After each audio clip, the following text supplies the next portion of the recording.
Senate will come back to order. The Senate will come back to order. Who is 29, Brandy?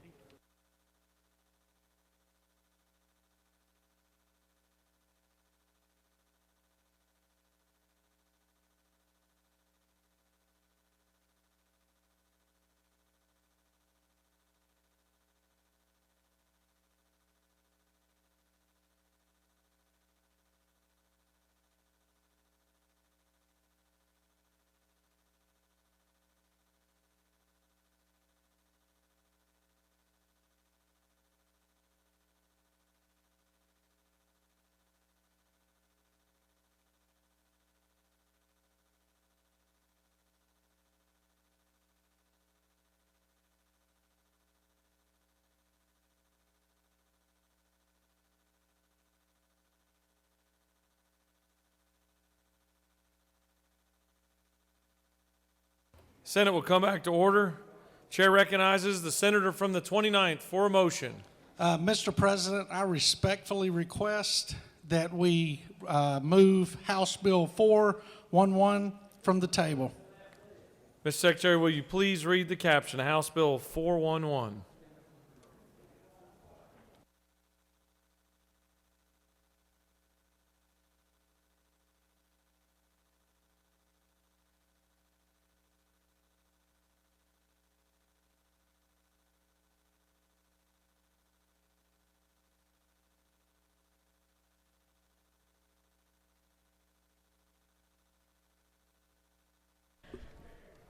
House Bill 411, a bill what was it? By Representative Gullett of the 19th, a bill to be entitled an act to amend Article 1 of Chapter 18 of Title 15 of the Official Code of Georgia annotated, related to general provisions regarding prosecuting attorneys so as to create the Prosecuting Attorneys Oversight Commission, to provide for definitions, to provide for powers, composition, appointment, and confirmation of such commission. The Senate Committee on Judiciary recommends that this bill do pass by substitute. Respectfully submitted, Senator Strickland of the 17th. That concludes the order, Mr. President. That concludes the order, Mr. President. Senator from the 29th has asked for House Bill 411 to be taken from the table. Is there objection? There is objection.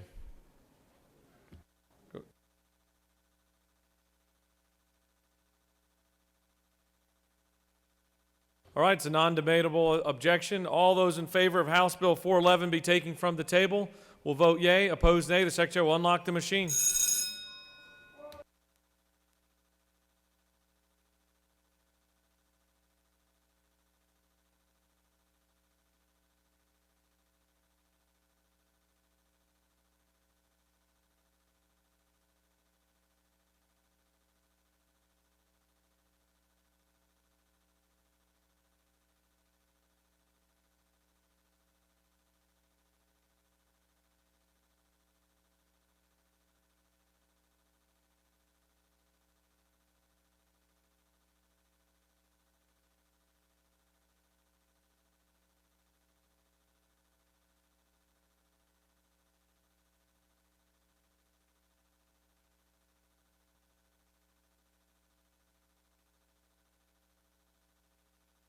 Have all senators voted? There's some more in the hallway.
Mr. Secretary, will you please close the machine? On the motion, the yeas are 13, the nays are 23, and this bill has failed to come off the table and still lays on the table for later action. Chair recognizes the senator from the 50th.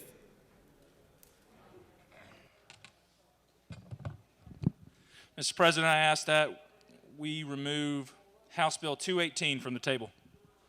Mr. Secretary, will you please read the caption?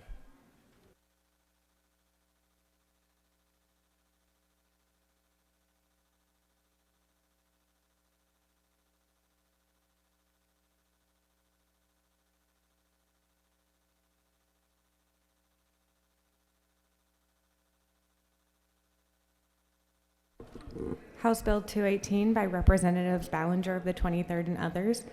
A bill to be entitled an act to amend Code Section 16-11-126 of the OCGA relating to having or carrying handguns, long guns, or other weapons license requirement and exceptions for homes, motor vehicles, private property, and other locations and conditions, so as to expand weapons carry license reciprocity in the state to provide that persons who are not residents of the state shall be authorized to carry a weapon in the state if licensed to carry in any other state, and for other purposes. The Senate Committee on Rules recommends that this bill do pass by substitute. Respectfully submitted, Senator Mullis of the 53rd. Chairman.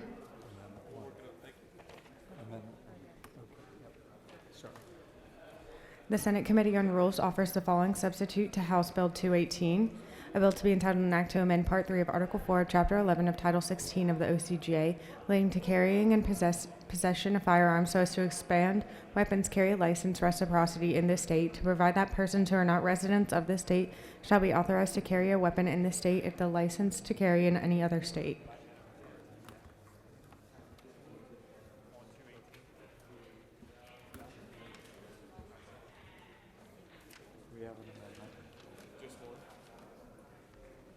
We're good. It's not in there. Hang on.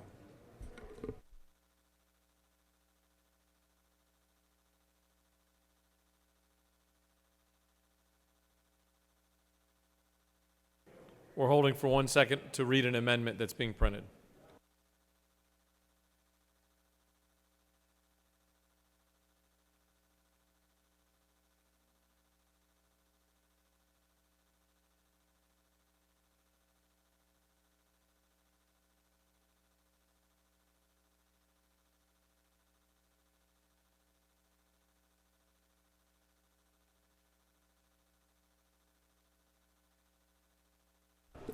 Senator Anna Vitarte of the 31st offers the following Amendment 1 to amend the substitute to House Bill 218 by inserting after remedy on line 15 the following: to provide a limitation on the governor's power to control the practice of any religion during an emergency, to provide for the continued operation of organizations during a public health state of emergency if they comply with certain health and safety measures, to provide for a definition, and for other purposes.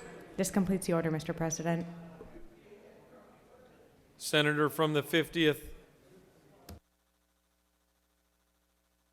Senator from the 50th has moved that House Bill 218 be taken off the table. Is there objection? There is objection.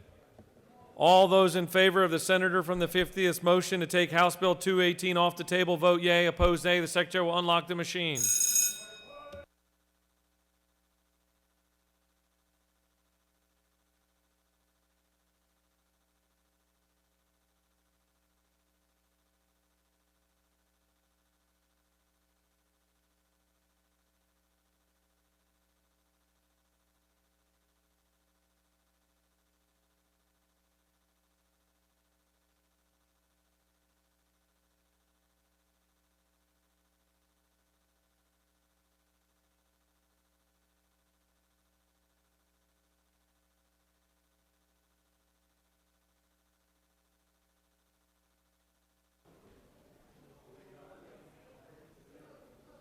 Have all senators voted?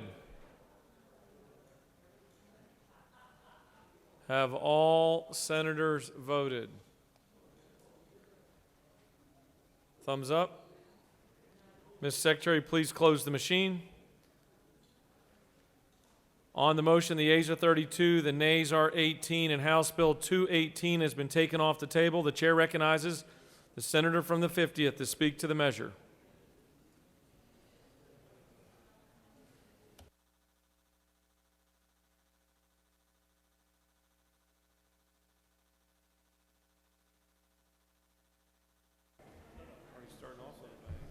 That's right.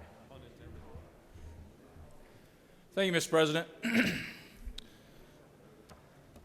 I rise today to bring House Bill 218. This has been a concerted effort with House members and the governor's staff, and I'm proud to say that this bill will protect the Second Amendment rights of Georgians. There are several provisions that will protect the Second Amendment rights of Georgians. Section 1 deals with weapons carry permits from other states. Current law authorizes any person licensed to carry a weapon in the state of Georgia whose laws any person who's licensed in another state whose laws recognize Georgia's has reciprocity. Now we're going to open that up, and anyone with a concealed weapons permit in another state that comes into Georgia will have reciprocity. Georgia will recognize those. Section 2, this section allows a probate judge to implement online application processes for weapons carry license and renewal licenses. It also allows the judge of the probate court to accept a weapons carry license renewal or license carry application by first-class mail. Further, this section protects the Second Amendment rights of Georgians by preventing anyone or any entity from creating or supplying any database with information regarding individuals who possess or who have applied for a weapons carry license. Section 3 of this bill addresses the disposal of unclaimed firearms. It will require state and local law enforcement agencies to hold auctions at least one time every 12 months to auction off confiscated and unclaimed firearms.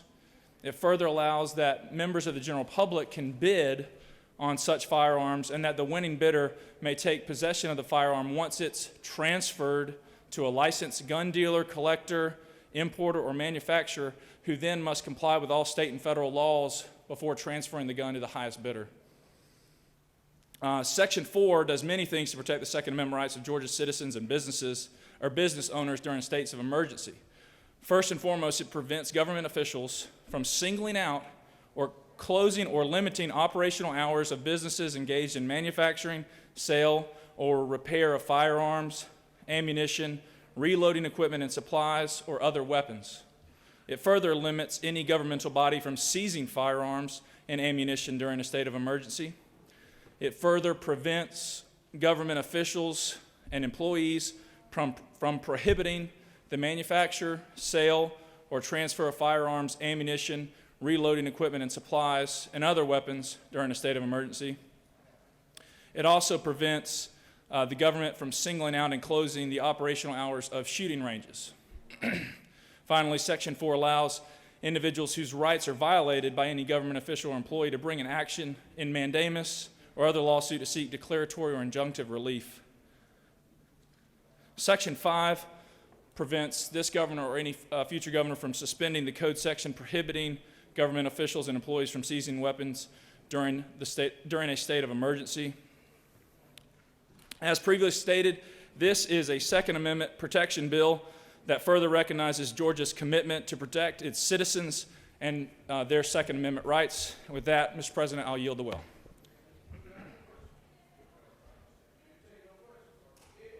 Senator has yielded the well. Chair recognizes the senator from the 42nd to speak to the measure.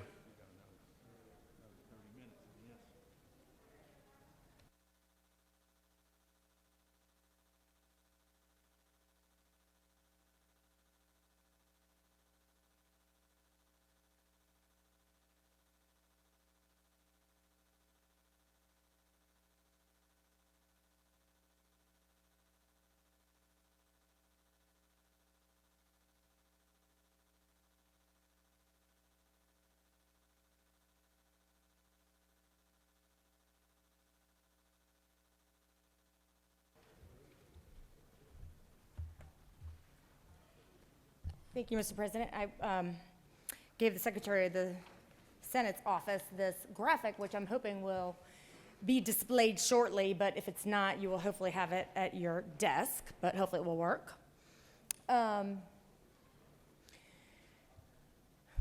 I am going to tell you the story of Tom Sullivan. Tom is a father. He's a veteran of the United States Air Force. He was a postman and a journalist. But the important thing about Tom's story is that he is a father. Tom and his wife raised their 2 children, Alex and Megan, in Centennial, Colorado. Tragedy struck Tom's family on the night of July 20th, 2012.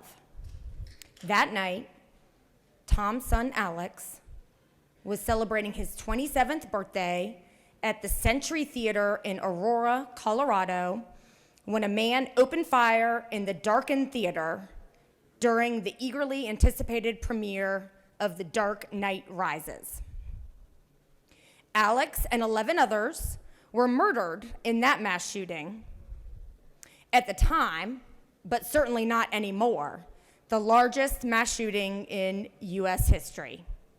In a statement about his son's murder, Tom said, "As a father, when it really comes down to it, you've got one job. You're supposed to keep your kids safe. I failed Alex. I didn't keep him safe because I didn't know. I didn't know that he couldn't go to the movies on his birthday. I didn't know what was out there. I didn't know what to keep him from. I didn't know." So what do we know? There is overwhelming evidence that our country has an atypical problem with gun violence because we have a unique saturation of guns. And it doesn't look like it's up there, but if you look at the document that I put on your desk, okay, can I see the other one first, Mr. Secretary? You will see that America is quite the outlier when it comes to number of firearms out and about in the general public. You will see that America is quite the outlier when it comes to the numbers of people dead by firearms every year. You will see that those 2 things are directly correlated. The country closest to us, guns per 100 people, United States 120, Canada 34, and on down the list. Down to Japan, which has 0.3 guns per 100 people.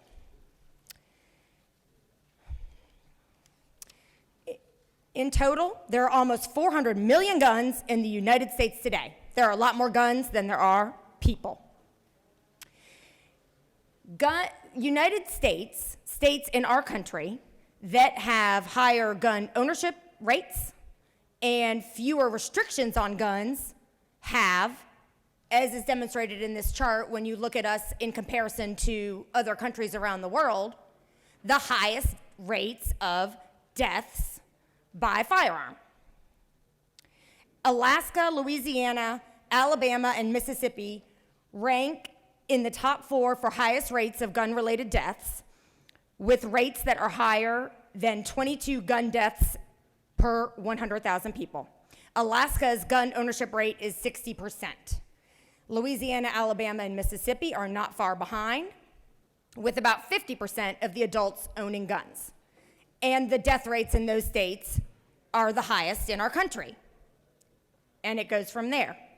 In contrast, New York, Rhode Island, Massachusetts, and Hawaii are at the other end of the spectrum, with rates lower than 5 gun deaths, that's versus 22, per every 100,000 people. These states have gun ownership rates below 20%. Only 10% of adults in Massachusetts have a gun in their home, and it has the lowest gun fatality rates in the United States. So it's the same thing per US state as it is when you look internationally. The more guns are everywhere, the more people die of guns. So I want to make sure that none of you can say, I didn't know. You can see it right here. More guns, more gun deaths. So now you know.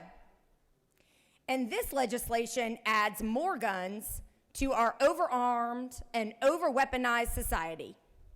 Americans aren't more violent than people born in other countries, but we do have a lot more guns.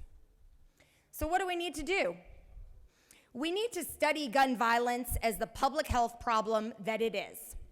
For cancer, car crashes, plane crashes, heart disease, for COVID-19, we react with alarm when people die, and we commit public funding to try to do something to lower these fatality rates.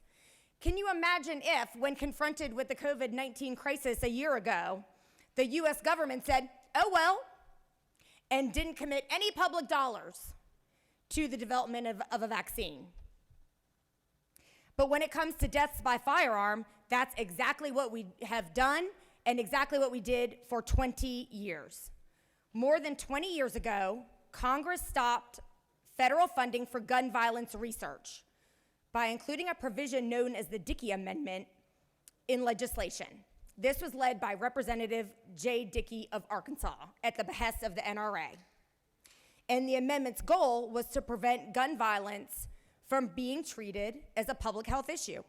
So for the next 22 years, the CDC in my district was prevented from studying and researching the causes and the prevention of gun violence. But as mass shootings and gun violence became increasingly prevalent in the United States, so did criticism of the Dickey Amendment, with even Representative Dickey publicly changing his stance before he died and declaring that he had been wrong in sponsoring the Dickey Amendment. Research works. We can look at another industry that used to be far more fatal than it is today, the automobile industry. Prior to the enactment of seatbelt laws, death or injury caused by motor vehicle accident was extremely common in numbers that would shock you today. And yes, people railed against the seatbelt laws as government interference, but they saved lives. As automobile technology advanced, more safety measures were added and more lives were saved. And listen to this. As a result, the rate of traffic fatalities has decreased from more than 15 per 100 million miles to just above 1 per 100 million miles today. That's because there was public health research and industry research into the way cars were manufactured, the way we set up driving, the way we constructed our roads to make them safer, to ensure that less people would die when using cars. And that's the same thing we need to do with guns. The answer to mass shooting and gun violence in the US is not to take everyone's guns away, but to do more research and treat this epidemic as the public health issue that it is. So you might be wondering, what happened to Tom Sullivan, the Colorado father? Well, he went to the state capitol in Denver. And when his representative disregarded his story and disregarded Alex's story and voted with the gun industry, he ran for office. And in 2018, Tom Sullivan became the first Democrat elected to represent House District 37, defeating the incumbent who voted with the gun industry instead of his constituents. So let that be a warning to all of us. We don't have to live like this. We don't have to see 3 establishments shot up and 8 people dead in our state to be followed 6 days later by 10 more people dead. We don't have to live in fear of the next mass shooting. We don't have to bear this huge number of grieving families. Americans aren't more violent than other human beings. Second Amendment rights, that's great. But we need to also talk about saving lives. And Mr. President, if there are no questions, I will yield the well. You have questions. Okay. Chair recognizes the majority leader to your left. Thank you, Mr. President. Will the senator yield? Yes, sir. And I, too, am deeply disturbed by the number of people that have died here in the last couple of weeks to a mass shooting. I do have a question for you, though. On your chart, you left off Switzerland. Is there a reason that you left Switzerland off your No, chart? Switzerland's on the chart. Switzerland, 25% of the citizens of Switzerland have guns. Switzerland is on the chart. It says Switzerland has 27 guns per 100 people to our 120. Okay, I was wrong. And it says 27%. that their fatality rate is 0.2 per 100,000 people. But that was my question. Yeah. If a quarter of Swiss, and it is a quarter, and I can go into great detail of why it's a quarter of the Swiss citizens have guns, why is their murder rates by gun so much lower? So if you look at this, you'll see that we have 5 or 6 times as many guns as they do, but our murder rate is still higher than that would suggest. And I have not studied the Swiss recently. I'm more worried about America. Thank you for that catty response, but you put the chart out there. Okay. And I'm asking you, I don't I'm know. asking you for an explanation of, you're saying that we're not, we don't have a different set of issues than you have put it on the gun itself. And I don't want anybody killed by anybody, regardless of the method of which they were killed. But the Swiss have a much higher gun ownership per person than the U.S. does. No. And they do.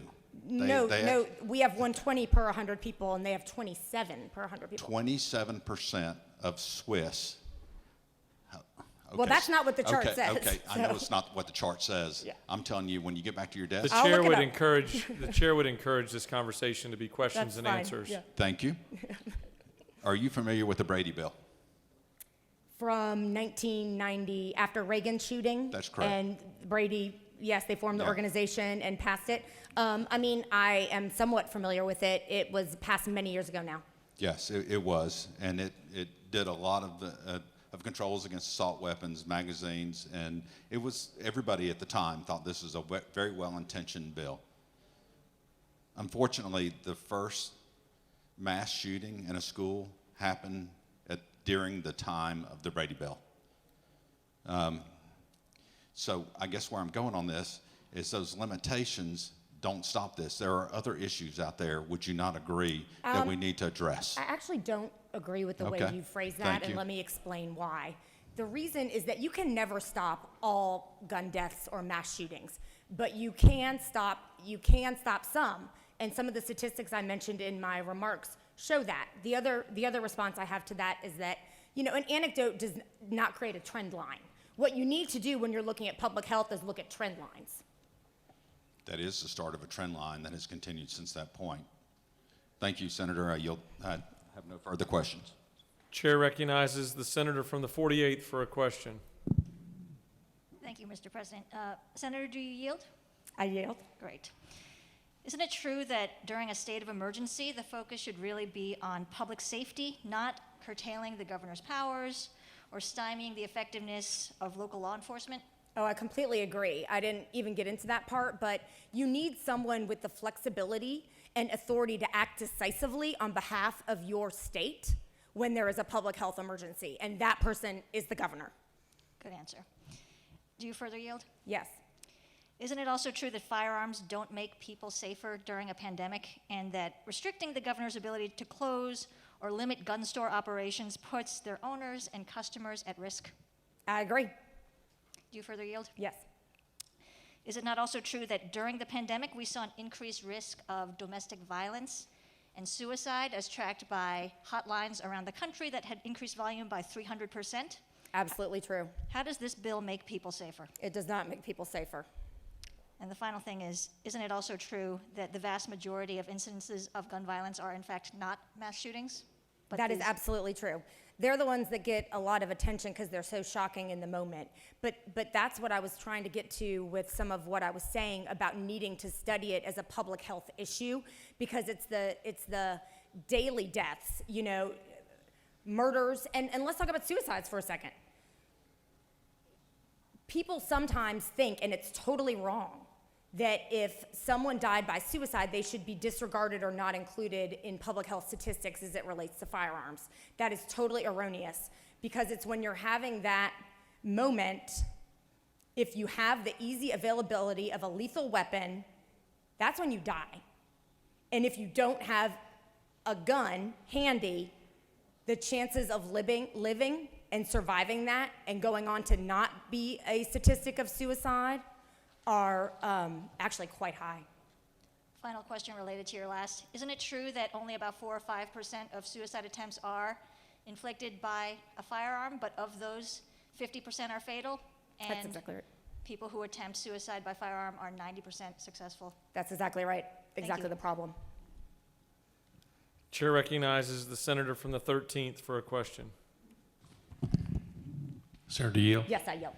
Senator, and I understand what you're saying. I want you to know, there's not a person in here that's, the shootings are terrible, and we that, but it's a hate crime is the way I see it. It's a hate crime. Having said that, in that theater where the people were killed, isn't it true that if one person in that theater that was carrying or had a gun on them at that time, legal gun on them at that time, had fired back at the assailant, that might have saved lives and stopped the shooting? Absolutely not, Senator, and let me explain why. So this was a darkened theater. Trained law enforcement who train nonstop still only hit their target, and I might get this wrong, maybe the senator from the 29th can let me know, but it is a low percentage of times. It's like 20% or 30%. No, untrained people in a darkened theater, when the guy starts shooting with rifles, are not going to be able to take out the assailant. Senator Yield? Yes. I didn't mean as in take out the assailant. I mean just the sound of gunfire like a rattlesnake.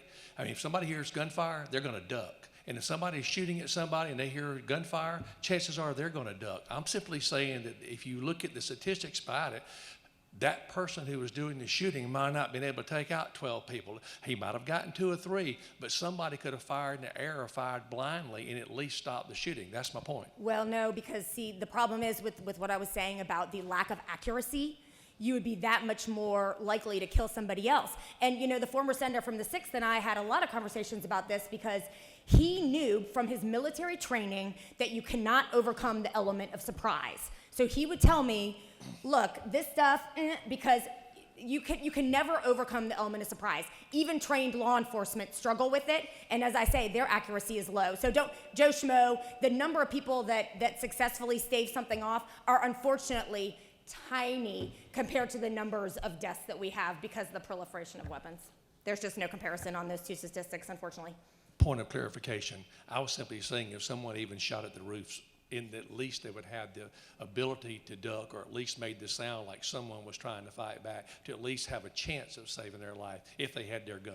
Well, I guess, so the guy... The chair would encourage this conversation of questions and Sure. answers, please. Thank you, Mr. President. I'm happy to yield the well, Mr. President. Senator has yielded the well.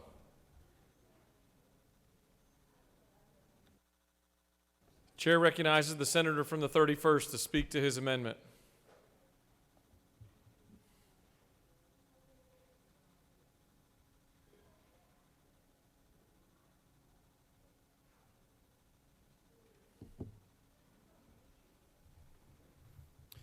Thank you, Mr. President. I'll be brief.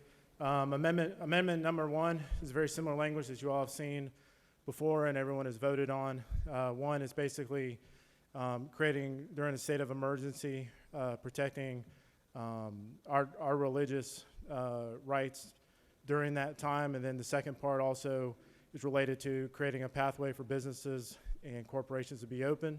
So during any state of emergency, the governor enacts in the state, which is also being supported by the National Federation of Independent Businesses and Small Restaurant Association and others. So with that, Mr. President, I yield the well.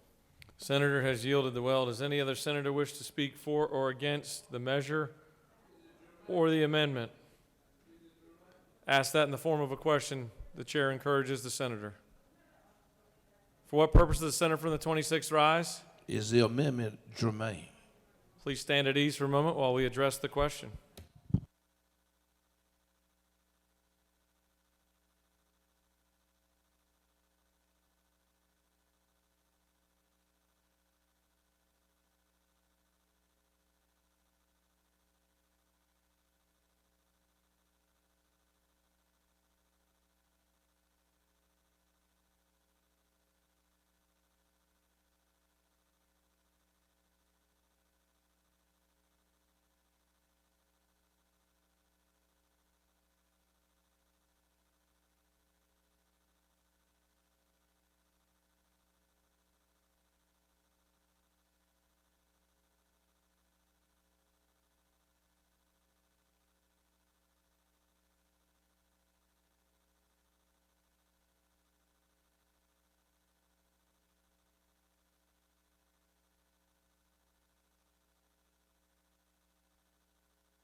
Senate will come back to order.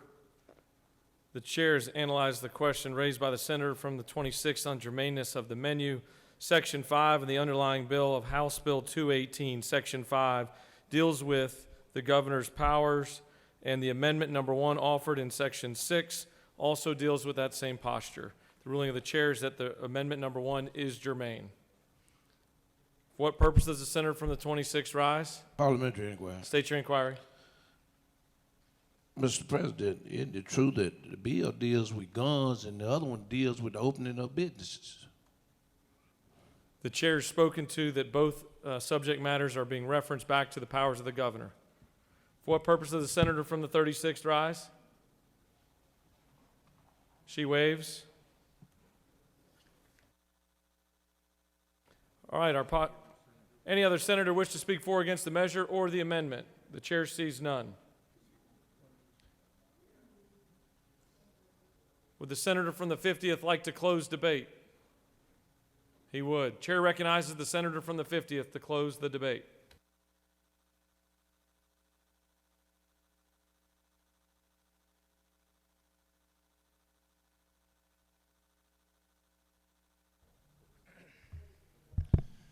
Thank you, Mr. President.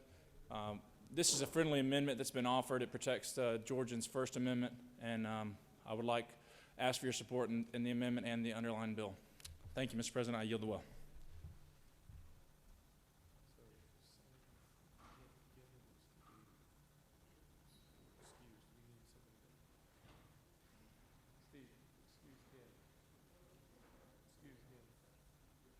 Chair recognizes the majority whip.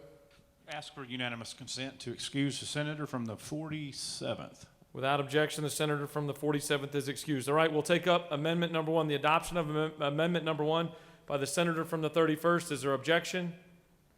There is objection. All those in favor of adopting amendment number 1, vote yea. Opposed, nay. The secretary will unlock the machine.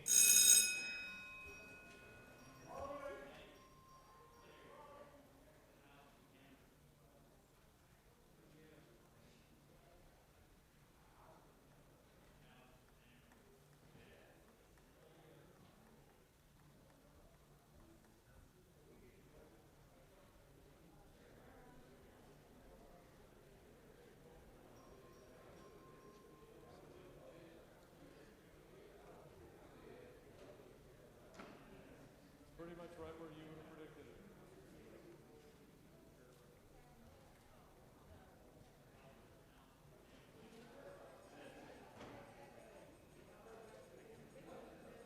Have all senators voted? Have all senators voted? Mr. Secretary, please close the machine. On the adoption of amendment number 1, the yeas are 34, the nays are 18. And amendment number 1 is adopted. All right, now we'll take up the measure. The question is on the adoption of the committee substitute as amended. Is there objection or adoption of the committee substitute as amended? Chair hears none. The committee substitute as amended is adopted. Is there objection to agreeing to the report of the committee which is favorable to the passage of the bill? The chair hears none. The report of the committee is agreed to. Is there objection to the main question being ordered? The chair hears none. The main question is ordered. Questions on the passage of the bill by substitute. All those in favor vote yea. Opposed, nay. The secretary will unlock the machine.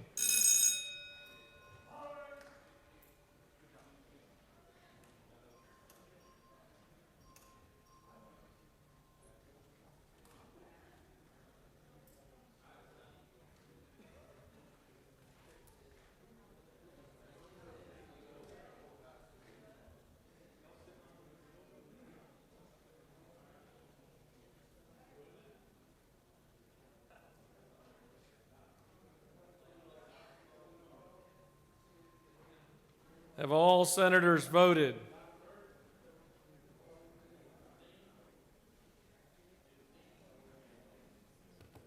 Ms. Secretary, please close the machine. On the passage of the bill, the yeas are 34, the nays are 18. This bill, having received the requisite constitutional majority, is therefore passed by substitute.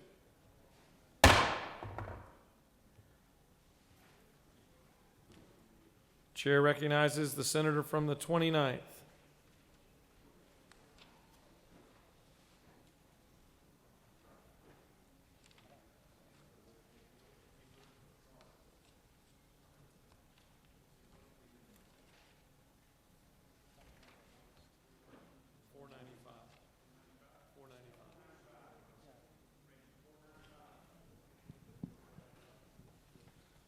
Mr. President, I respectfully ask for House Bill 495 to be taken off the table.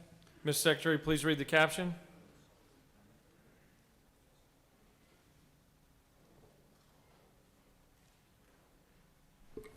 House Bill 495 by Representatives Crowe of the 110th and others.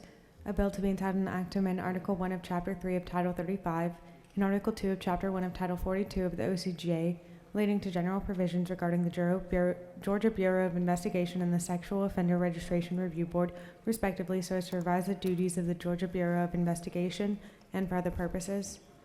The Senate Committee on Public Safety recommends that this bill do pass. Respectfully submitted, Senator Albers of the 56th, Chairman. This completes the order, Mr. President.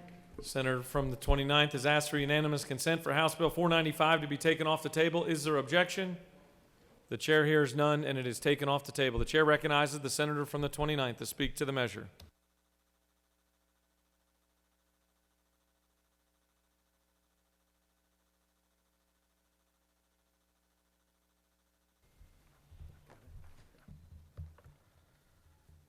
Thank you, Mr. President. Colleagues, 495 deals with the Sex Offender Registration Review Board. Currently, the review board has two individuals working to keep track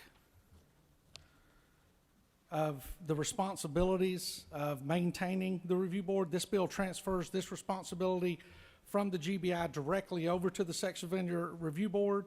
The board will now be responsible for acquiring, collecting, and analyzing information, including but not limited to criminal history record information, and determining a sex offender's risk assessment.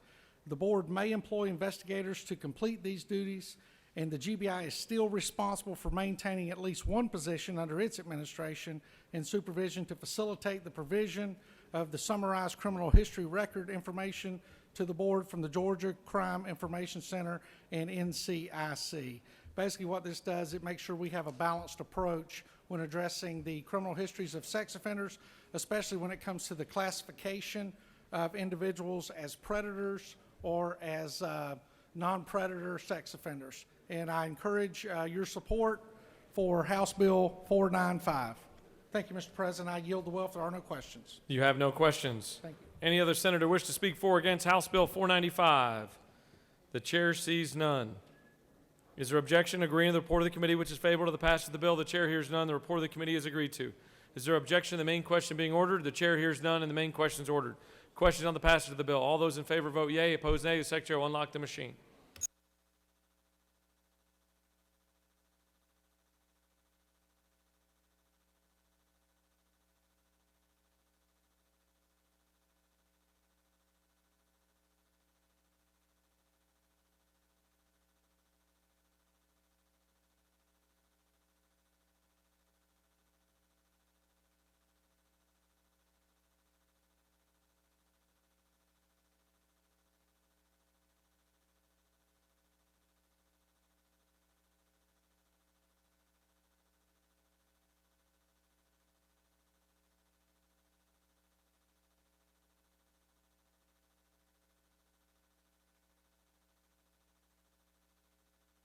Have all senators voted?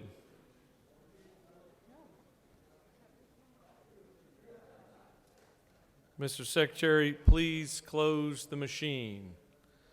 On the passage of the bill, the yeas are 50, the nays are 1. This bill, having received the requisite constitutional majority, is therefore passed.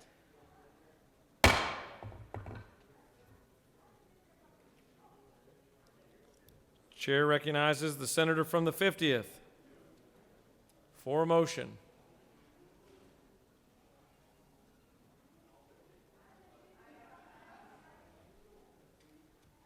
I know it's hard to believe, but you got another bill. Which bill is it? Mr. President, I move that we remove House Bill 114 from the table. 134? 134 from the table, excuse me. I knew what you meant. Mr. Secretary, can you please read the caption of House Bill 134? House Bill 134 by Representative Anderson of the 10th and others. A bill to be entitled an act to amend Chapter 14 of Title 50 of the OCGA relating to open and public meetings so as to exclude meetings relating to cybersecurity contracting and planning from open meeting requirements, to amend Article 4 of Chapter 18 of Title 50 of the OCGA relating to inspection of public records, so as to provide an exemption for certain documents relating to cybersecurity plans and systems and for other purposes. The Senate Committee on Science and Technology recommends that this bill do pass. Respectfully submitted, Senator Dolezal of the 27th, Chairman. This completes the order, Mr. President. Senator from the 50th has moved that House Bill 134 be taken off the table. Is there objection? The chair hears none, and it is removed from the table. The chair recognizes the senator from the 50th to present the measure.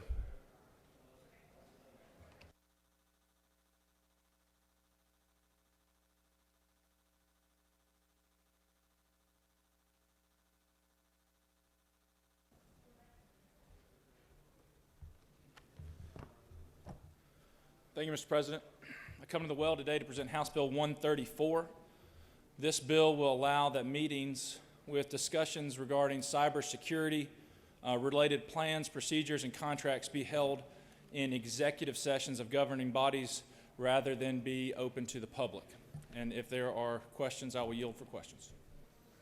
You have no questions. With that, I'll yield the well. Any other senator wish to speak for or against House Bill 134? The chair sees none.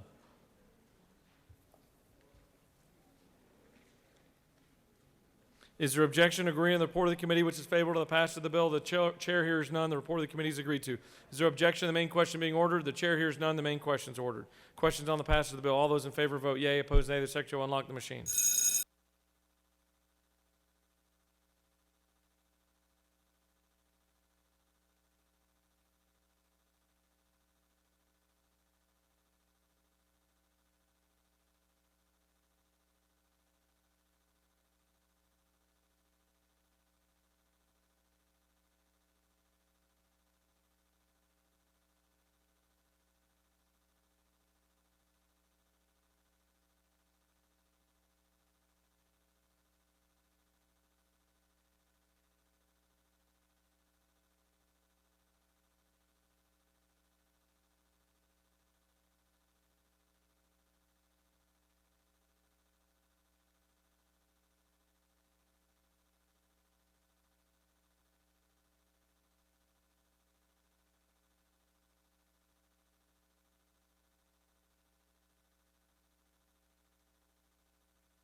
Have all senators voted? Have all senators voted? Mr. Secretary, please close the machine. On the passage of the bill, the yeas are 51, the nays are 0. This bill, having received the requisite constitutional majority, is therefore passed.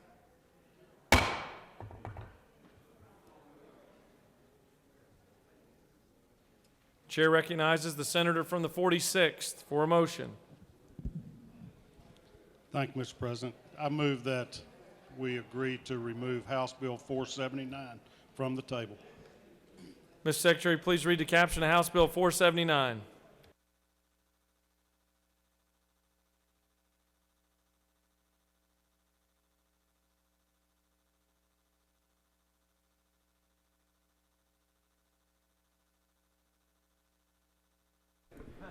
House Bill 479 by Representative Reeves of the 34th and others. A bill to be entitled an act to amend Title 17 of the OCGA relating to criminal procedure so as to revise certain arrest powers, to provide for arrest by law enforcement officer outside the jurisdiction of his or her employing law enforcement agency under certain circumstances and for other purposes. The Senate Committee on Judiciary recommends that this bill do pass. Respectfully submitted, Senator Strickland of the 17th, Chairman. Senator Tippins of the 37th and others offers the following Amendment 1 to amend House Committee substitute to House Bill 479 by replacing line 72 with the following. Retail establishment or food service establishment or any business owning personal property located on their property or on the property of others on which they are conducting their business activities and for other purposes. This completes the order, Mr. President. Senator from the 46th has moved that House Bill 479 be taken off the table. Is there objection? Chair hears none, and it's taken off the table. Chair recognizes the senator from the 46th to present the measure.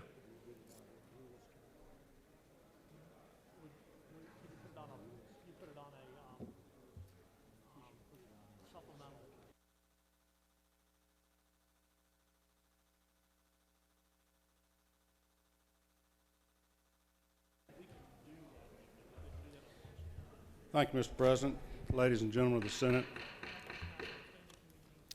Pleasure to be with you this afternoon to present this bill, which is really in many ways a progression on the hate crimes bill that we passed last year, back in June. This really came about in response to the Ahmaud Arbery situation down in Brunswick as people began to learn about the citizen's arrest law of the state of Georgia. Many of you probably never heard about it or thought about it or even knew the term other than from watching old Gomer Pyle shows, or I guess he was on Andy Griffith when he was initiating a citizen's arrest, but we just very seldom see this used in real life, but that became part of the news story there. And it made all of us kind of re-examine a little bit about what is appropriate conduct towards each other, especially when you observe or see or suspect criminal activity. I think that all the states have something similar to this. Senator, could you suspend for a moment? Be happy to, Mr. President. We could come back to order and give our attention to the Senator Noel. I can assure you we'll get better work productivity and we'll be done quicker if we can all pay attention. Thank you. Proceed. Thank you, Mr. President. So it turns out we have had a law in Georgia that dates back to 1863 that did allow citizens to assist others or make an arrest to prevent escapes and to otherwise assist law enforcement along the way. We have had that on the books for many years, and some of this recent examination made folks try to decide, did we still need it or not? What this bill does, and I'm going to hop around a little bit in it so you can follow me, but on page 3, section 2, we essentially repeal our current citizen's arrest law. There were 3 different code sections that dealt with the right to arrest another citizen, what you did if you did make such an arrest, how to turn them over to law enforcement, and what your rights and duties were under those circumstances. We are repealing that completely, and we're replacing it with a new scheme. It's not drastically different, and there's certain things that remain in the law. And I'll start with the first section of the bill, section 1, which goes through how this applies to law enforcement. We definitely want law enforcement to enforce our criminal laws. They're the people that are best trained to do it. We were having a discussion here a minute ago about firearms and training in firearms, but they know what the laws are. They know what to look for as far as violations. They know how to handle people that they're attempting to apprehend in a way that does not endanger other citizens or members of the public. So we want to make it clear that any officer can still make an arrest, certainly if they have a warrant, but here at line 29 and 30, any other offense where they see the offense take place, if it's in their presence or in their immediate knowledge. And it goes on down, it goes through a series of things down to line 42 and 43. For any other cause, if there's likely to be a failure of justice for want of a judicial officer to issue a warrant. So if they can't get to a judge to have a arrest warrant issued and somebody's about to get away, leave the jurisdiction, et cetera, they have the ability to do it. The top of page 3, it deals with what happens when a law enforcement officer is outside of their jurisdiction. Okay, I'm from Clark County, so Clark County officers have the right to enforce the laws within Clark County ordinarily, and that's where when they hit the county line, generally speaking, they're not able to go into other counties and make arrests. So when they're no longer acting under the cloak of authority, they are in the position of a citizen. And we just abolished citizen arrest here if this bill passes, and so they'd be unable to make those arrests unless we provided for it here.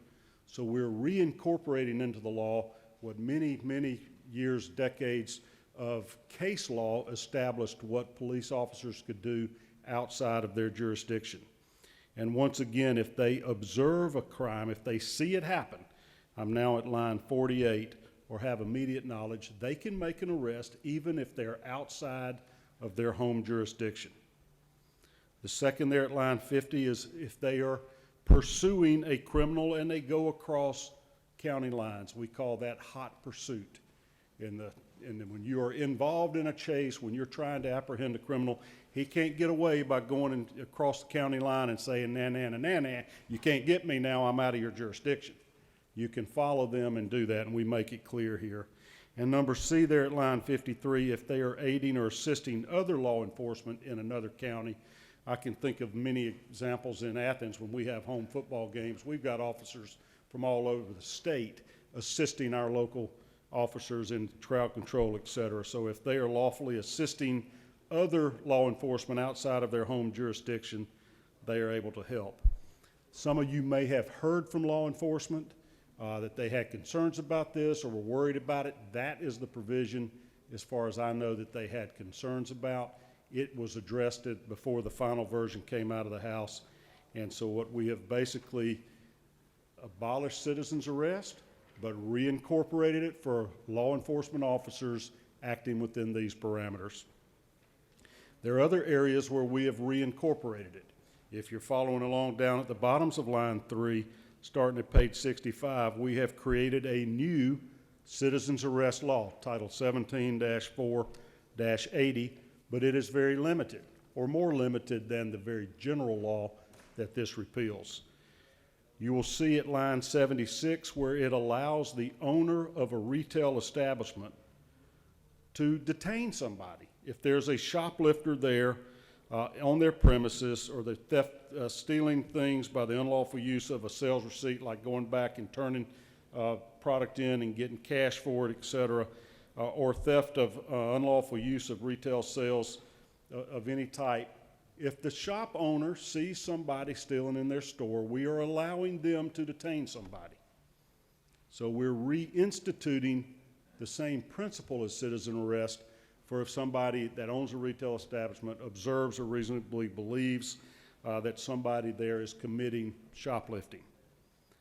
At line 81, we're also extending that to the retail food services. Anybody who owns a food service establishment that thinks somebody is attempting to commit theft by taking or theft of services from them. So we used to call it walking the tab. Not that I ever did it, but I heard about it. Saw some people, if you order food, you enjoy the food and beverages, and then you try to leave without paying, that's no different than shoplifting, taking something from you. If the owner of the food service establishment sees that happening, has reasonable cause to believe it, then they may detain you. So this is the second exception we're carving out for citizens to handle the detention of somebody that's a criminal that's going to get away with the crime if they don't hold them. Now there's a provision there at lines 89 that if you do that, so if you're the shop owner or the retail food service establishment owner and you're detaining somebody, you have to release them within a reasonable time, or else contact law enforcement to come make the arrest. So what we're doing is leaving this up to law enforcement to actually make the arrest instead of citizens trying to arrest people and trying to enforce laws that they may not be adequately trained in or even know. But we're protecting these citizens in ways they have in the past by stopping theft in their own premises, whether they're a retail establishment or a food service establishment. But you can't just hold somebody there, put them in your holding cell overnight. You've got to call the law enforcement, ask them to come assist you with this person that you believe has committed a crime. Or else, if they won't come within a reasonable time, you have to go ahead and let them go. And what you should do, and this makes you do it when law enforcement arrives, is you have to surrender this suspect over to law enforcement along with their personal belongings, whatever you may have held of theirs. Now, none of this should require any deadly force, getting back to some of the tragedies we've seen in the news recently where people are using deadly force to try to stop crime or accuse people of crime. This is just stopping people from theft. Well, we've built in specifically in the law to let you know that this does not change existing Georgia law on self-defense.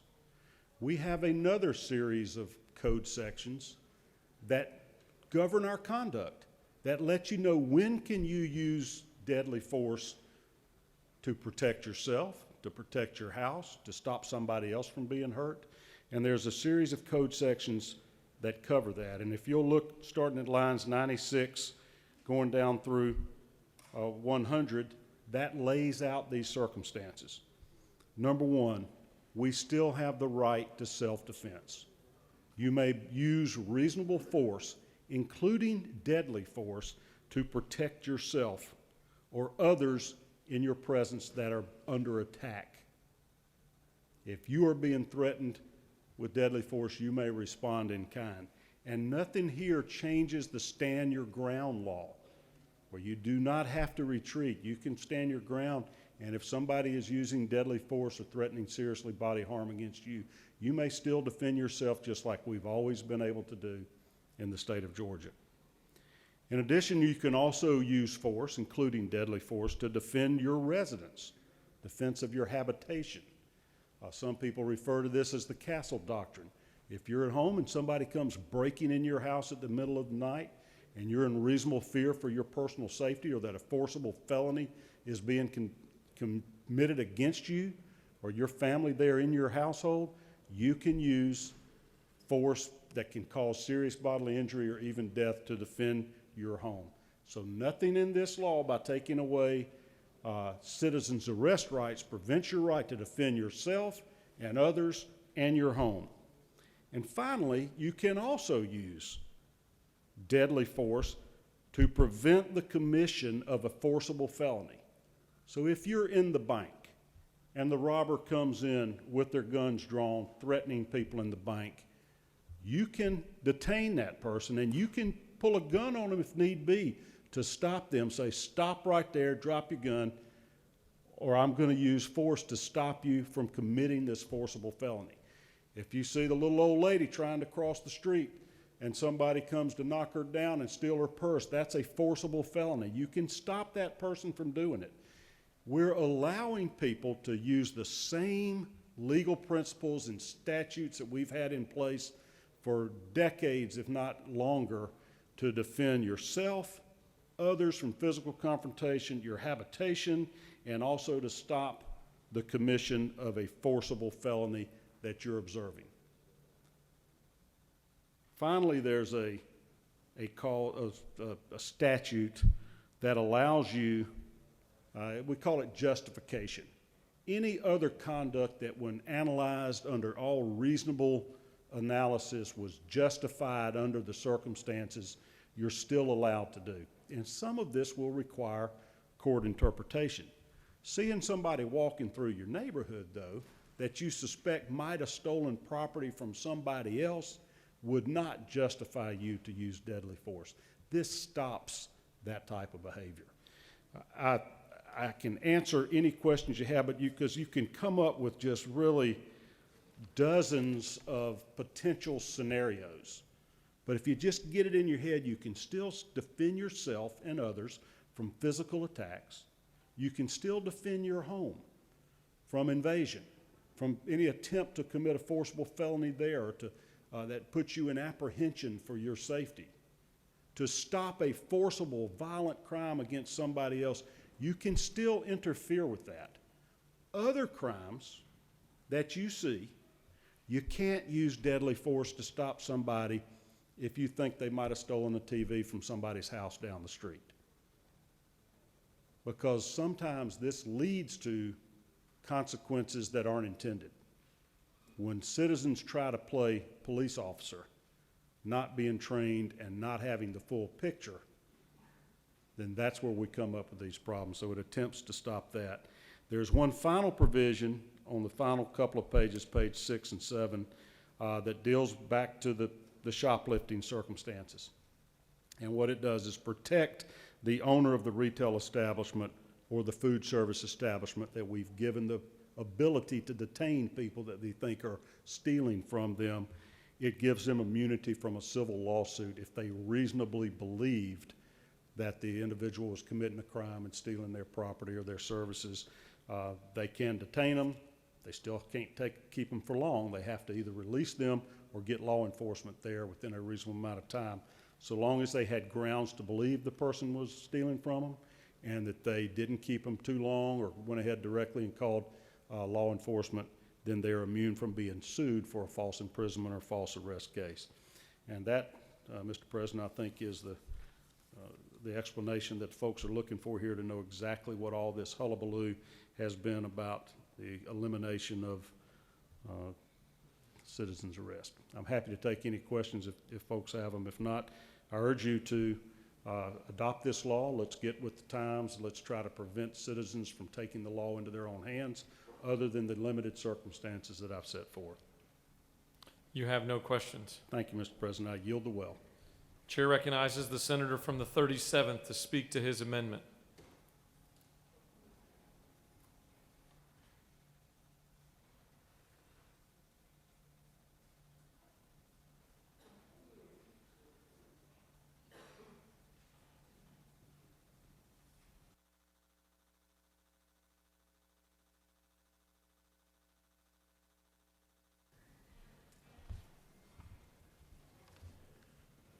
Thank you, Mr. President, members of the Senate. Let me start by saying that I believe that Senate Bill 479 is a very well-reasoned bill. It covers what it should cover almost entirely, and I say almost. I think it lays out when a person can detain another individual on their property that's taking property that belongs to the business owner. He's covered, the senator from the 46th has covered a person's personal rights on their own property and in their own home. There's one omission, I think, that needs to be added to this bill. If you'll look at line 72, under the definitions of owner, the current bill says the owner means any person on his or her agent or employee who owns or operates a retail establishment or a food service establishment. Has a period right there. My amendment would seek to remove that period and continue on and say, or any business owning personal property located on their own property or on the property of others on which they are conducting their business activities. I don't think the right of defending your own personal property should only be limited to those who have retail establishments or food service establishments. There are many other businesses, some that have very expensive personal property that's owned in the business, that are subject to theft. And I think all of these business owners need equal protection under the law. If it goes on down on line 85, it adds a new criteria there under line 7 in the amendment. It adds another definition of an owner and their options.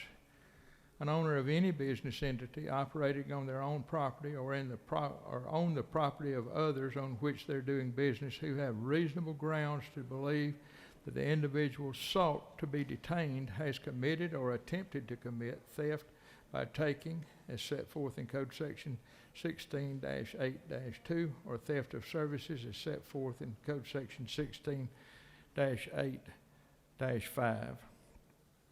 This merely extends the right to preserve your own property by detaining those who would unlawfully and illegally be taking the property from a business, either on their own property or property on which they are conducting their business activities.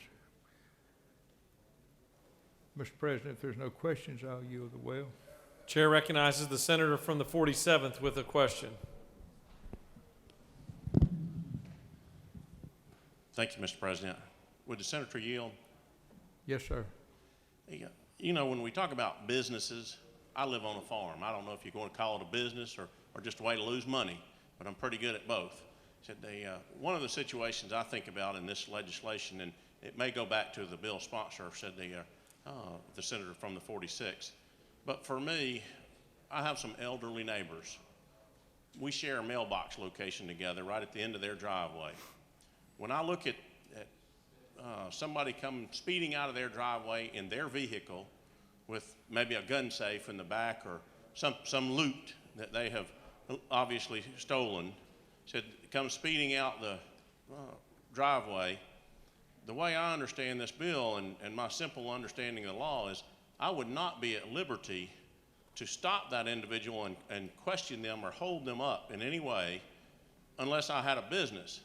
And you know, the interpretation of what a business is, I'd like for you to expound on that if you can. Well, clearly a business entity is a business entity that is carrying on trade with the public or government or whatever.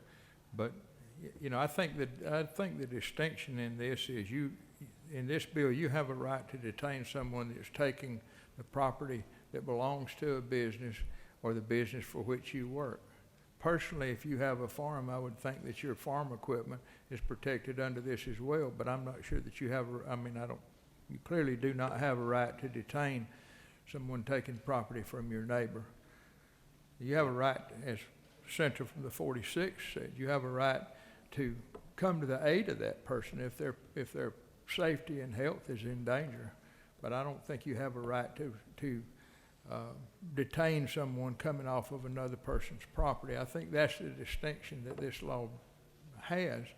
I think you would have the right to follow that vehicle that comes speeding off and also call law enforcement and give them the information either on tag numbers or whatever. But I don't think you specifically, this bill does not convey the right for you to intervene in the affairs of your neighbor unless it's your property or you're doing business on your neighbor's property. If it's your property, you have the right to do that. Thank you. You have no more questions. I yield will. Does any other senator wish to speak for or against the measure or the amendment? The chair sees none. All right, we'll take up the amendment. The question is on the adoption of amendment number 1 by the senator from the 37th. Is there objection to the adoption of the amendment? The chair hears none. There is objection. All those in favor of amendment number 1, vote yea. Opposed, nay. The secretary will unlock the machine.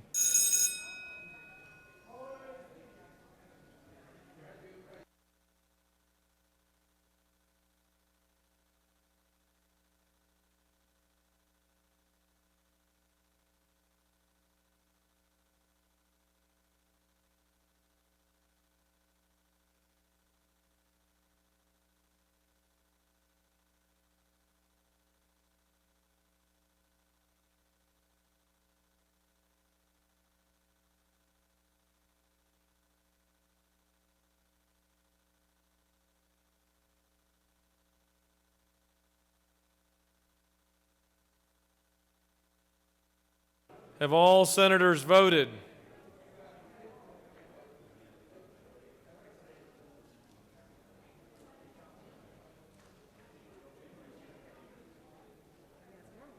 Have all senators voted?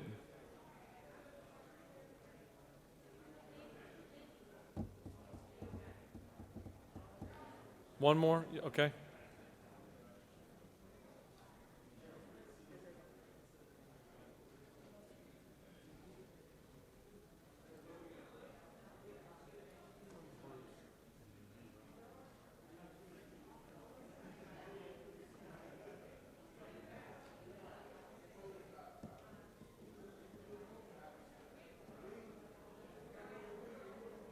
Is the hallway clear? Mr. Secretary, will you please close the machine? On the adoption of amendment number 1, the yeas are 33, the nays are 19, and the amendment is adopted. All right, now we'll take up the measure. Is there objection or agreeing to the report of the committee which is favorable to the passage of the bill? The chair hears none. The report of the committee is agreed to. Is there objection to the main question being ordered? The chair hears none. The main question is ordered. Questions on the adoption of the bill as amended? All those in favor vote yea. Opposed, nay. The Secretary will unlock the machine.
Have all senators voted? Have all senators voted? Mr. Secretary, please close the machine. On the passage of the bill, the yeas are 52, the nays are 1. This bill, having received the requisite constitutional majority, is therefore passed as amended.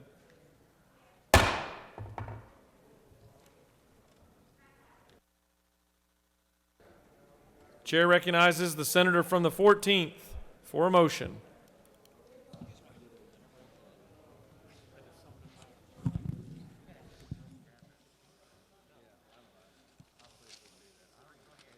No, it's not 320. It's 43. Thank you, Mr. President. I request unanimous consent to remove House Bill 43 from the table. Mr. Secretary, please read the caption.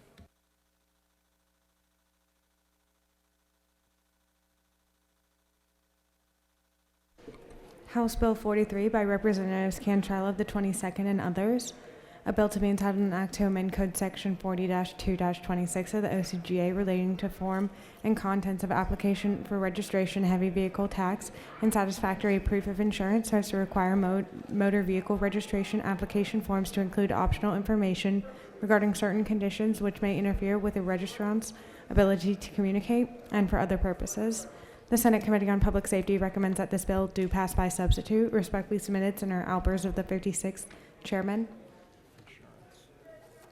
The Senate Committee on Public Safety offers the following substitute to House Bill 43, a bill to be entitled an act to amend Code Section 40-2-26 of the OCGA relating to form and contents of application for registration, heavy vehicle tax, and satisfactory proof of insurance, and for other purposes.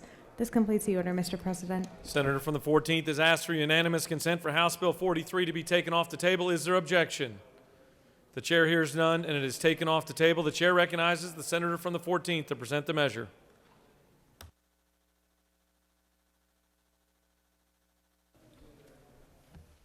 Thank you, Mr. President. This is just a common sense bill, and what it does is it allows an applicant for a license plate to indicate on the application whether or not there's a physical, mental, or neurological condition that in some way impedes the applicant's ability to communicate with an officer. With that, Mr. President, I ask you yield well and ask favorable consideration. Senator has yielded the well. Does any other senator wish to speak for or against House Bill 43? The chair sees none. The question is on the adoption of the committee substitute. Is there objection to adoption of the committee substitute? The chair hears none, and the committee substitute is adopted.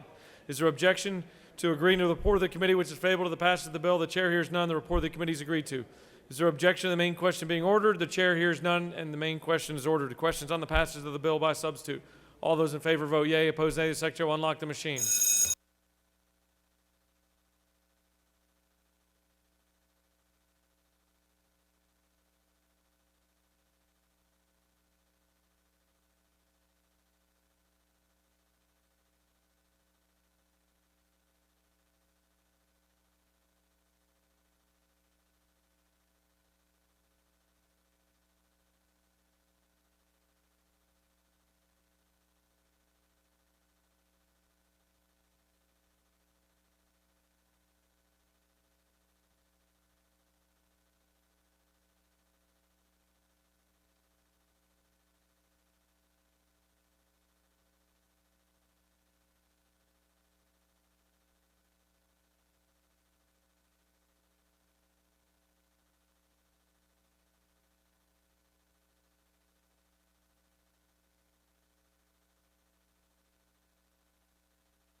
Have all senators voted?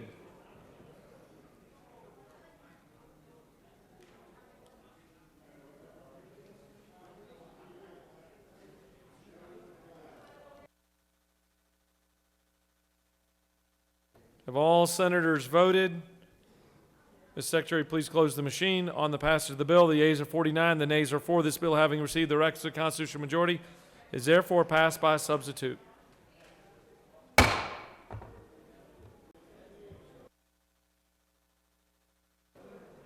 Chair recognizes the senator from the 18th for a motion.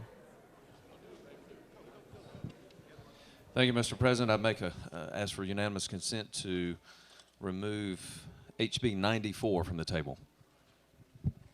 Ms. Secretary, please read the caption. House Bill 94 by Representatives Rich of the 97th and others. A bill to be entitled an act to amend Article 1 of Chapter 8 of Title 16 of the OCGA relating to theft so as to provide for the crime of theft by possession of stolen mail and for other purposes. The Senate Committee on Judiciary recommends that this bill do pass by substitute. Respectfully submitted, Senator Strickland of the 17th, Chairman. Senate Judiciary offers the following substitute to House Bill 94. A bill to be entitled an act to amend Article 1 of Chapter 8 of Title 16 of the OCGA relating to theft so as to provide for the crime of theft by possession of stolen mail, to provide for the crime of porch piracy, and for other purposes. This completes the order, Mr. President. Senator from the 18th has asked for House Bill 94 to be taken off the table. Is there objection? Chair hears none, and it is taken off the table. The chair recognizes the senator from the 18th to present the measure.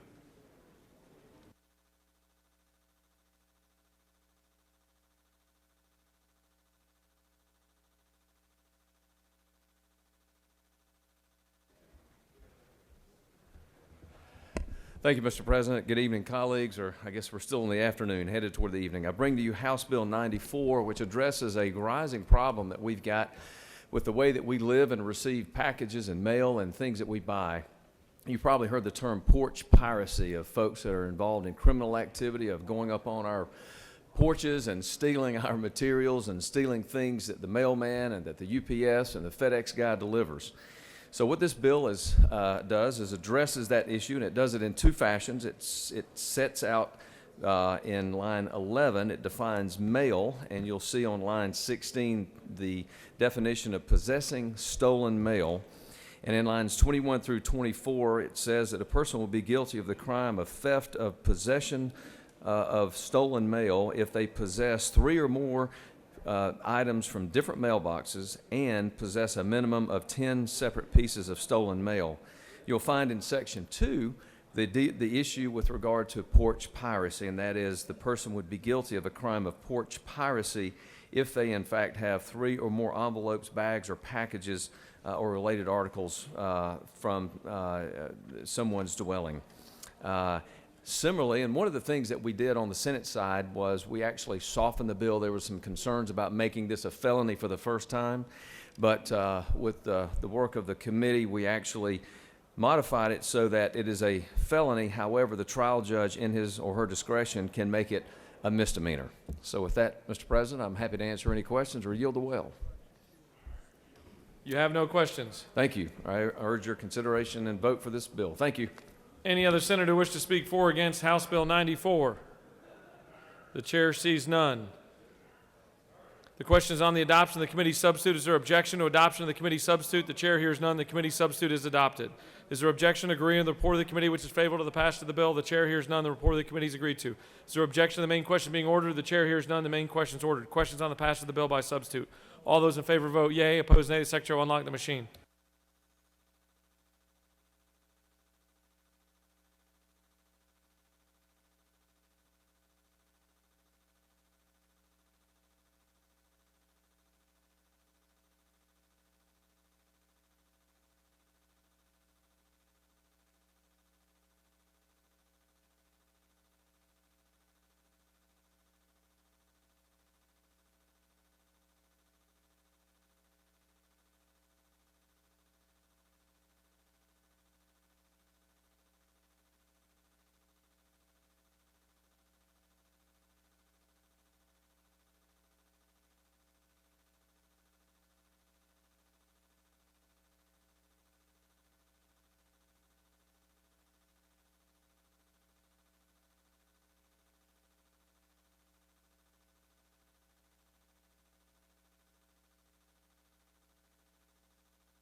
Have all senators voted?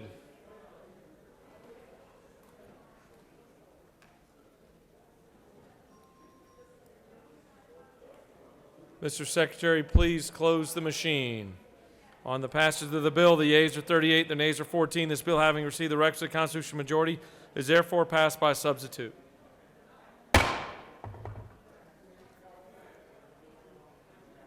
Chair recognizes the senator from the 17th for a motion. Mr. President, I move that House Bill 231 be taken off the table. Ms. Secretary, can you please read the caption? House Bill 231 by Representative Gaines of the 117th and others. A bill to be entitled an act to amend Article 7 of Chapter 5 of Title 16 and Article 1 of Chapter 13 of Title 19 of the OCGA relating to stalking and granting of relief by superior courts, respectively, so as to expand the applicability of protective orders involving victims of stalking and for other purposes.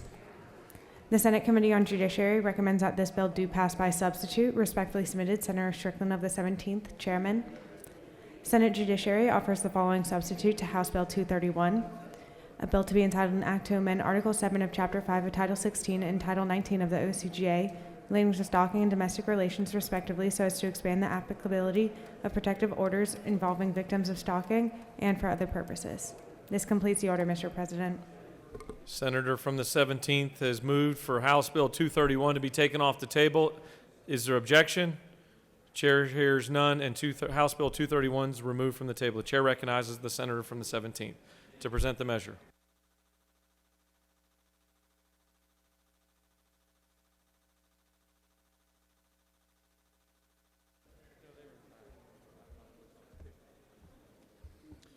Thank you, Mr. President. Members of the Senate, I bring to you House Bill 231. House Bill 231 creates a new type of protective order or restraining order to stop acts of violence a victim has experienced from someone they dated the past 6 months or are currently carrying the child of. Under current law, we have two different types of TPOs. This adds a third type. You have stalking TPOs, you have family violence TPOs, and now with this bill, you have dating violence TPOs. And it'll cover a loophole that's not currently covered in the law, where you have somebody that's not married, they don't have any children yet, but you still have violence taking place in that relationship.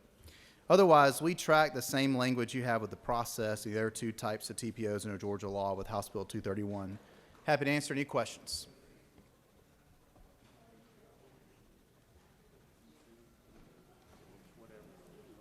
You have no questions. I ask for a favorable consideration.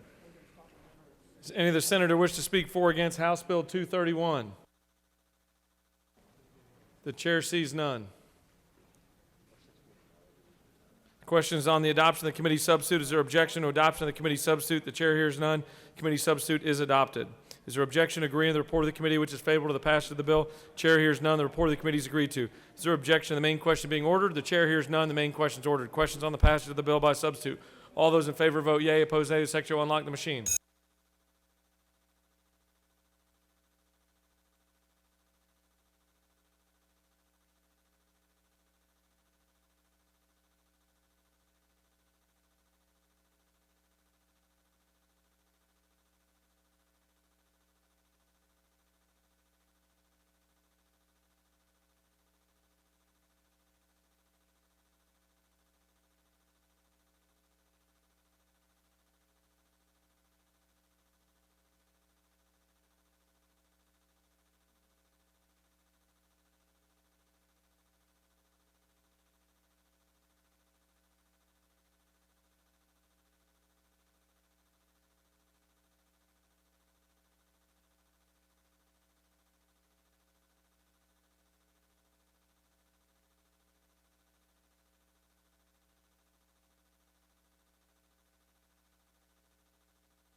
Have all senators voted?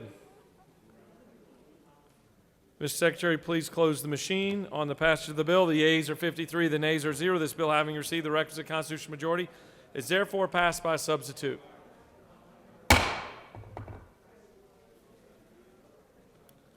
Chair recognizes the senator from the 29th. Mr. President, I respectfully ask that we remove House Bill 466 from the table. Mr. Secretary, please read the caption.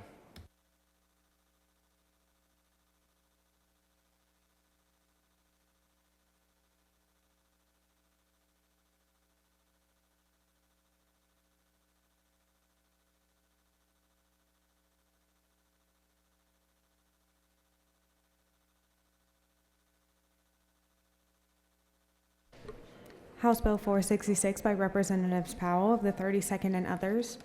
A bill to be entitled an act to amend Chapter 5 of Title 40 and Chapter 13 of Title 43 of the OCGA relating to driver's licenses and driver training schools, respectively, so as to reduce the number of required hours in the intervention component of DUI, alcohol, or drug use risk reduction programs, and for other purposes.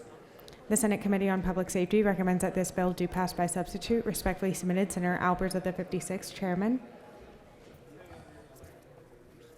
The Senate Public Safety Committee offers the following substitute to House Bill 466, a bill to be entitled an act to amend Chapter 5 of Title 40 and Chapter 13 of Title 43 of the OCGA relating to driver's licenses and driver training schools, respectively, so as to provide for driver education training courses, to provide for requirements for the issuance of Class C and Class D driver's licenses, and for other purposes. This completes the order, Mr. President. Senator from the 29th has asked for House Bill 466 to be taken from the table. Is there objection? The chair hears none, and House Bill 466 is removed from the table. Chair recognizes the senator from the 29th to present the measure.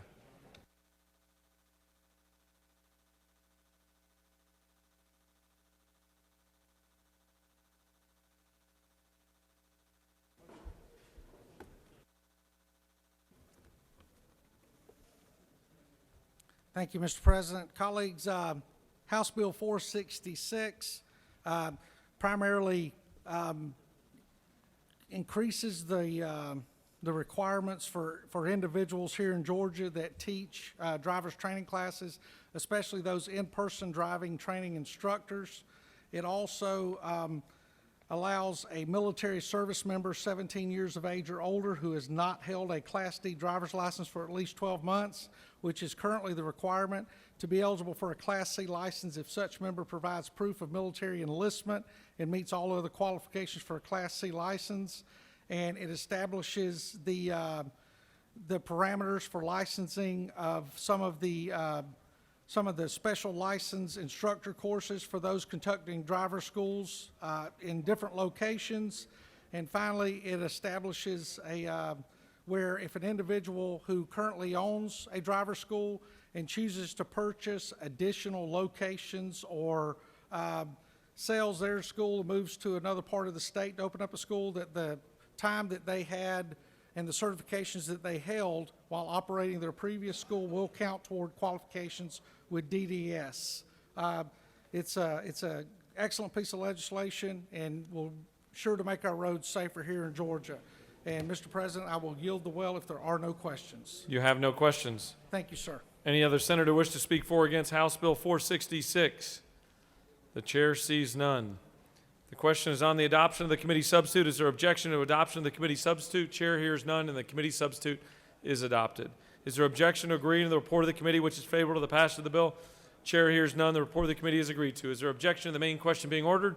Chair hears none, and the main question is ordered. Questions on the passage of the bill by substitute. All those in favor vote yea. Opposed, nay. The Secretary will unlock the machine.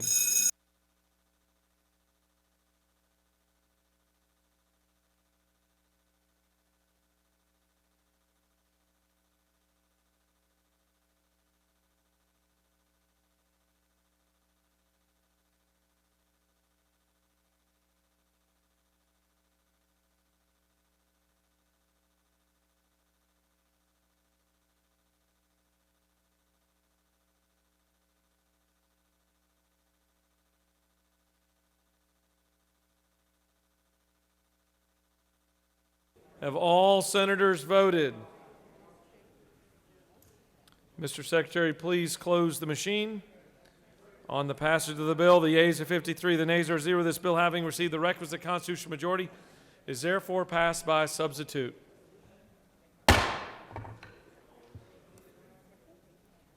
Chair recognizes the senator from the 37th.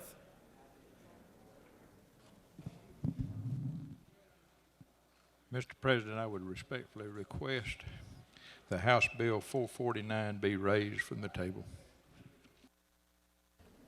Please read the captions, Mr. Secretary. House Bill 449 by Representative Smith of the 133rd and others. A bill to be entitled an act to amend Chapter 9 of Title 25 of the OCGA relating to blasting or excavating near utility facilities so as to revise the Georgia Utility Facility Protection Act to enhance the processes for locate requests and to require that 911 be contacted if an excavator damages has a hazardous liquid pipeline and for other purposes. The Senate Committee on Regulated Industries and Utilities recommends that this bill do pass by committee substitute. Respectfully submitted, Senator Cowser of the 46th, Chairman. Regulated Industries and Utilities offers the following substitute to House Bill 449. A bill to be entitled an act to amend Chapter 9 of Title 25 of the OCGA relating to blasting or excavating near utility facilities so as to revise the Georgia Utility Facility Protection Act to enhance the processes for locate requests and to require that 911 be contacted if an excavator damages a gas or hazardous liquid pipeline and for other purposes. This completes the order, Mr. President. The senator from the 37th has asked for unanimous consent to raise off the table House Bill 449. Is there objection? The chair hears none, and House Bill 449 is raised off the table. Chair recognizes the senator from the 37th. For what purpose does the senator from the 37th rise? Mr. President, I don't have a copy of the substitute. Secretary can get that for you on the way up here.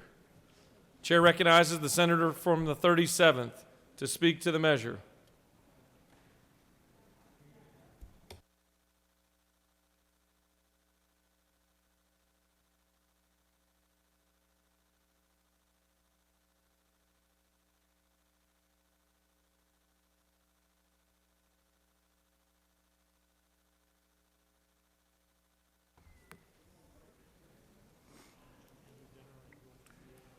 Mr. President, members of the Senate,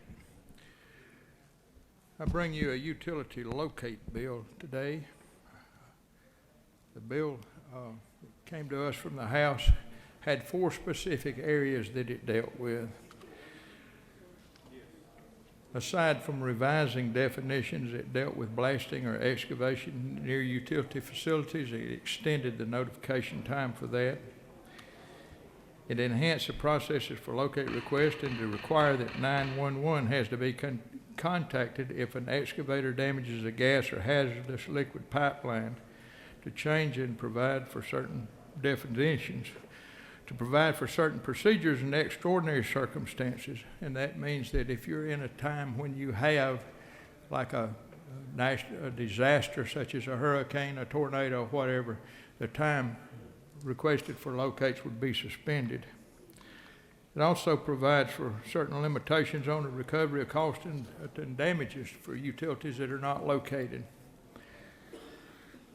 When the bill came to committee, we took up some issues that should have been dealt with 25 years ago when the utility locate provisions were first put into place. Every buried utility in a public right-of-way is mandated for it to be located, with the exception of traffic control facilities and devices. Now, what does that mean? That means that when you're digging in the shoulder of the road, what we have that's supposed to be a one-call number that you call, it's not a one-call number. It's in fact, you're digging at your own jeopardy, because if you don't know the number to call on the DOT for the location for the traffic control facilities, you're out of luck. And if you happen to call the wrong facility, and some signals are located by counties, if you know the number to call and if you can get through to them, and there's no consistency on the answering and responding to these cases.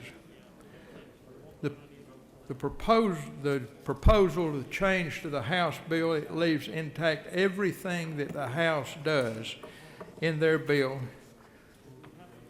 But I'd direct your attention to line 197.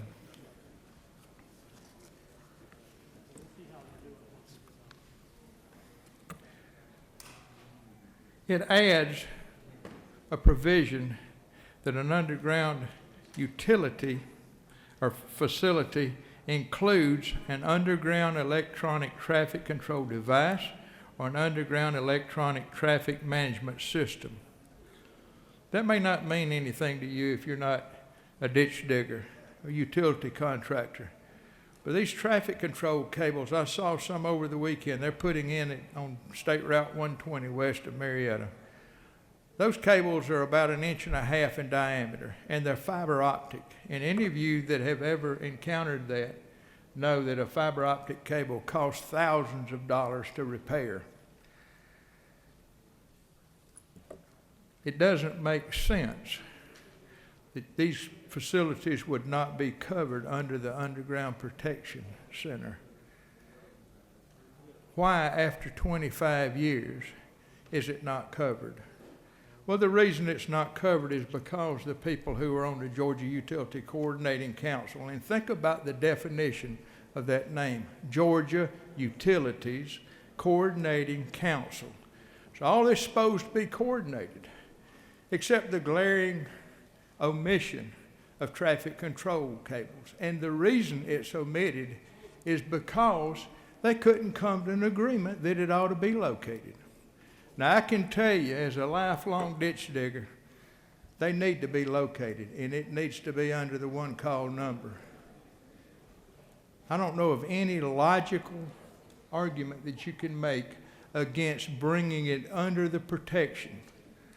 The one-call system was set up for two reasons. It came about because there was a gas line that was jerked out of the side of a nursery, children's nursery, in Hapeville, Georgia. And it killed 8 people when that building blew up.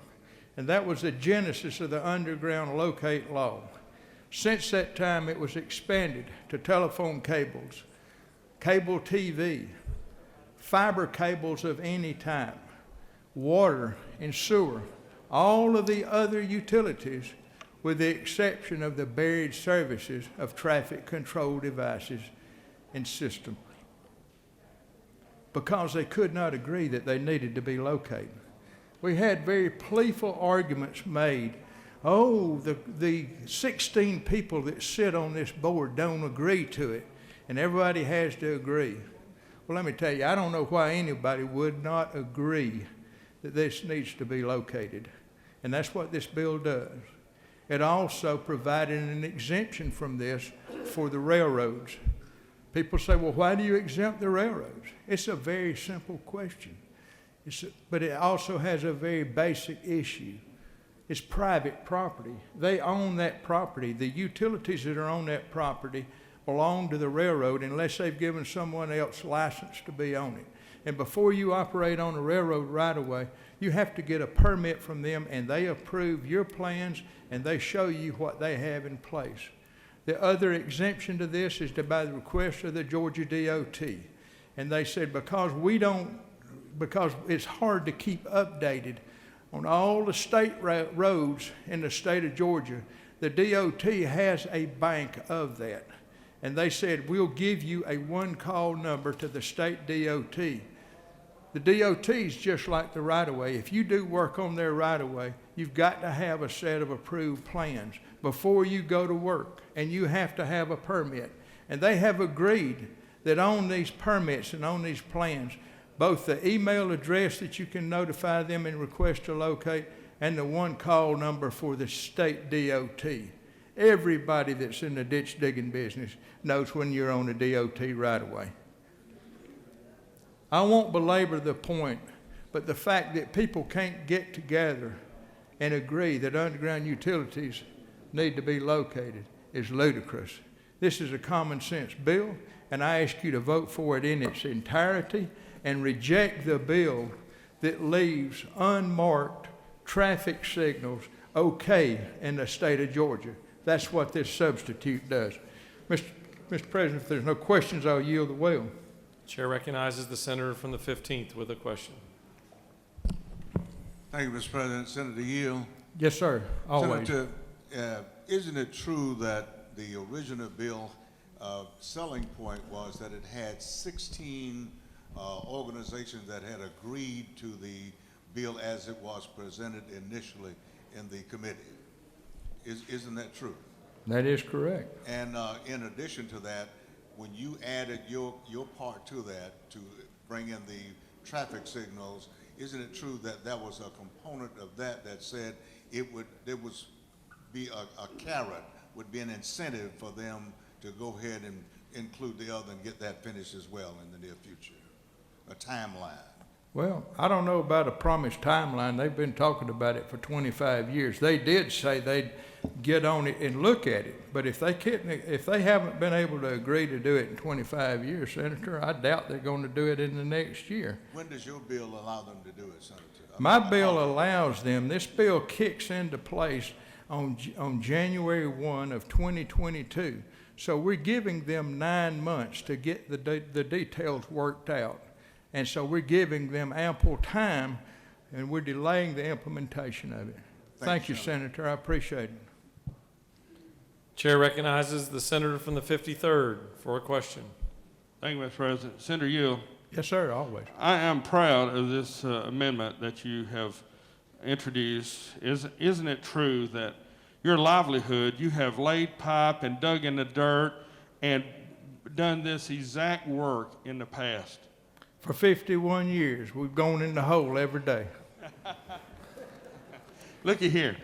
So in that 50 years, isn't it true that you've run across all this kind of other utilities and markers in the soil next to you or what marked properly, but because of the law and you trying to make sure the signals, isn't it a safety aspect if nothing else? It's absolutely. This whole bill came about, number one, for public safety, and number two, to alleviate the inconvenience of the public. And how many of us have ever been at a crowded, busy intersection when the traffic lights went out and you had to sit there and trust somebody else's courtesy to go across one by one?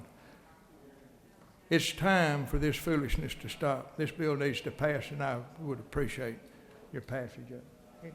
You continue to yield? Yes, sir. Chair recognizes the senator from the 26th for a question.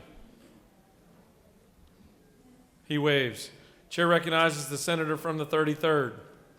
Thank you, Mr. President. Does Senator yield? Absolutely. Is it not true that you've dug deep enough over the years that you've run into the devil himself? It's been enough years I couldn't quite hear you, Senator, but I'm sure what you say is probably true. It was absolutely true. You have no more questions. Senator has yielded the well. Does any other senator wish to speak for or against House Bill 449? Chair sees none.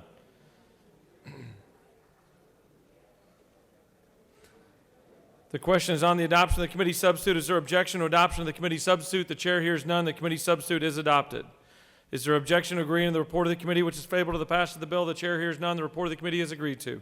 Is there objection to the main question being ordered? The chair hears none. The main question is ordered. Questions on the passage of the bill by substitute. All those in favor vote yea. Opposed nay. The secretary will unlock the machine.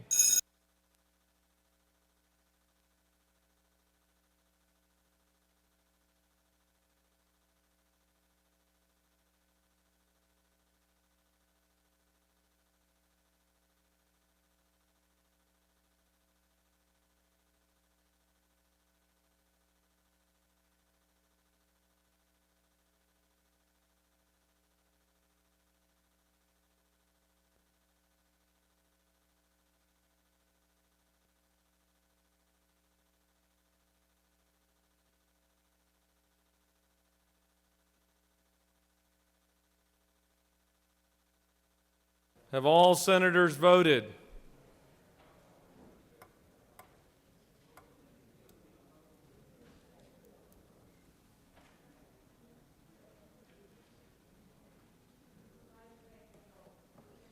Have all senators voted? Mr. Secretary, please close the machine. On the passage of the bill, the yeas are 50, the nays are 3. This bill, having received the requisite constitutional majority, is therefore passed by substitute.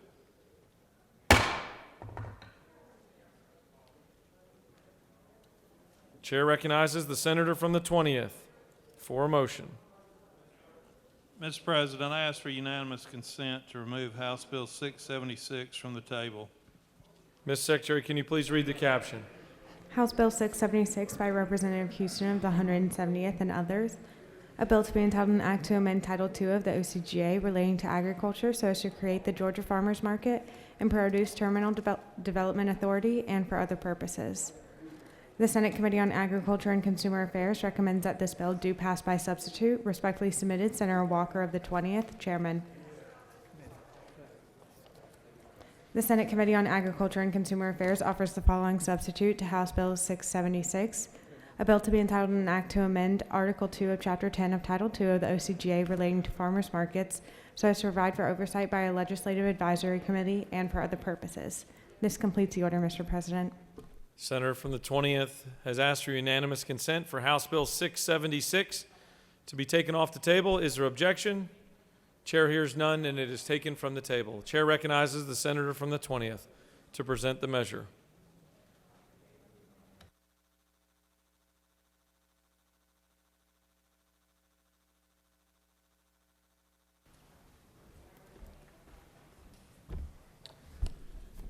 Thank you, Mr. President. Colleagues, I bring you a Senate Ag Committee substitute to House Bill 676 related to our state farmers markets.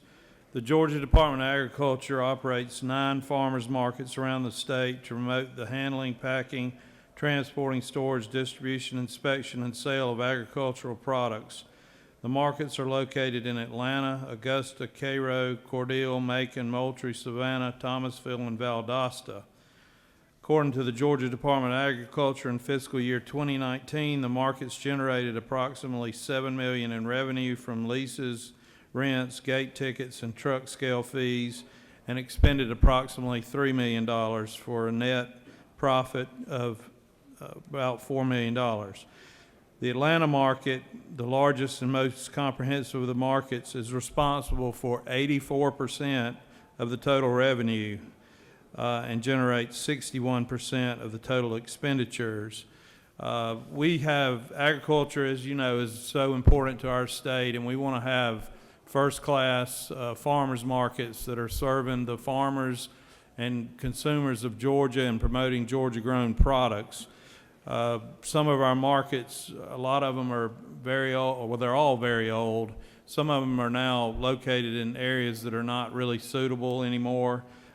We've talked about setting up an authority and other methods to try to address the long-range needs of these markets, and we came to the conclusion that we wanted to establish a legislative oversight committee to look at these and commission a study by an independent consulting firm to give us an outside look at the viability of the various locations, look at ways we can improve the operations, tell us what properties may need to be divested, what the highest and best use of those properties are, and come back and report to the committee, and then we can make recommendations to the Commissioner of Ag and to the legislature.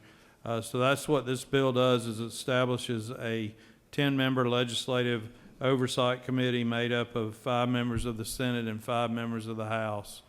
And I'd be happy to answer any questions if there are any. Chair recognizes the senator from the 34th with a question. Senator from the 34th have a question?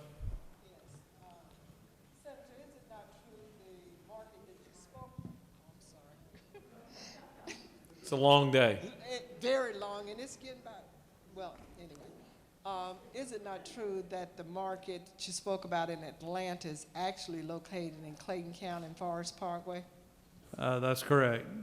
Senator knows what she speaks. Chair recognizes the senator from the 21st with a question. Thank you, Mr. President. Senator Yield. Yes, sir. So these farmers markets, I think you said, generate $7 million in revenue?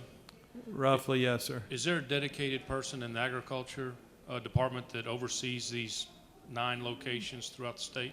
There is, yes, sir. So is there really a need for this? If there's somebody dedicated to really overseeing and supervising all these markets, do we need to create another level of advisory board? Well, it's an oversight. The legislature, I'll just be frank with you, we're not satisfied with the way they're being operated. And we think improvements need to be made and some hard decisions need to be made about some of the property being, that are losing money or getting very little traffic and are not serving their intended purpose. And we feel like we need to get an outside firm to really analyze that, get us the data. We've had a hard time getting the data that we need. I do have a sunset in the bill, so this will not go on forever. It'll sunset in 5 years.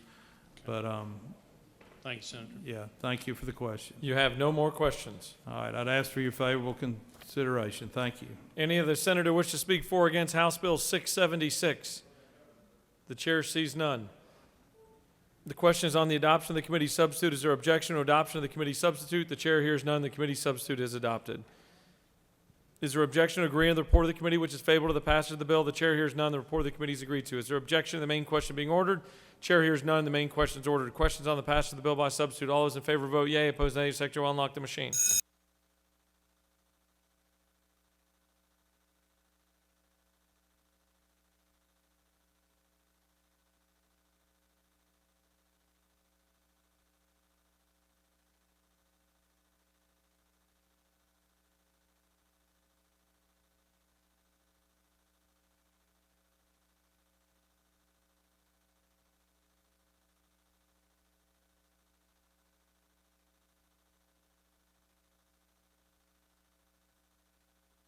Have all senators voted?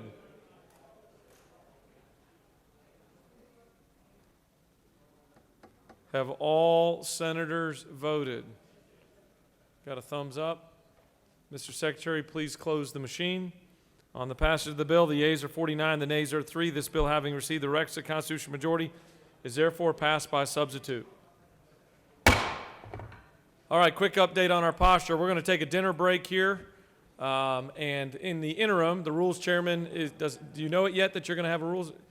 Chair recognizes the rules chairman to make a quick announcement.